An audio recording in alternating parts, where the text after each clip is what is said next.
India സ്വതന്ത്ര പരമാധികാര റിപ്പബ്ലിക്കായി പ്രഖ്യാപിക്കപ്പെട്ടു 1950 ജനുവരി 26. കൃത്യം 15 നാൾ കഴിഞ്ഞപ്പോഴാണ് സേലം ജയിലിൽ 22 കർഷക സമര സേനാനികളെ വെടിവെച്ചു കൊന്നത്. മിനി ജാലിയൻ വാലാബാഗ് എന്നാണ് അറിയപ്പെടുന്നത്. 22 മനുഷ്യരെ കർഷക സമരത്തിന് നേതൃത്വം കൊടുത്തതിന്റെ ഭാഗമായി കള്ളക്കേസെടുത്ത് ജയിലിലടയ്ക്കുന്നു, അവിടെ വെച്ച് വെടിവെച്ച് കൊല്ലുന്നു. അതിലേറെയും വടക്കേ മലബാറുകാരാണ്, മലയാളികൾ.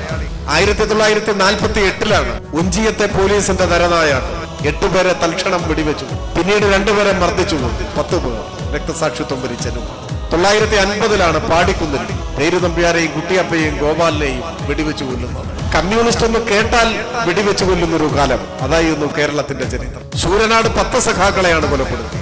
ഇങ്ങനെ നിരന്തരമായ കമ്മ്യൂണിസ്റ്റ് വേട്ട നടക്കുന്നതിന്റെ പശ്ചാത്തലത്തിലാണ് ശൂരനാട് കേസിൽ പ്രതി ചേർക്കപ്പെട്ട് ഒളിവിൽ കഴിയുമ്പോൾ തോപ്പിൽ ഭാസി നിങ്ങൾ എന്നെ കമ്മ്യൂണിസ്റ്റ് ആക്കി എന്ന നാടകം എഴുതുന്നത്. 1950 രചിക്കപ്പെട്ട നാടകം 52 ആദ്യമായി വേദിയിൽ അവതരിപ്പിക്കപ്പെട്ടത്. ചരിത്രത്തിന്റെ പ്രത്യേകത, ആദ്യമായി രംഗത്ത് അവതരിപ്പിച്ച് 5 വർഷം തികയുന്നതിന് മുൻപ് കേരളം കമ്മ്യൂണിസ്റ്റുകാർ ഭരിക്കുന്ന നാടായി മാറി. അതാണ് ആ നാടകത്തിന്റെയും കേരളത്തിന്റെയും ചരിത്രത്തിലെ ഏറ്റവും പ്രധാനപ്പെട്ട ഒരു ഘട്ടം.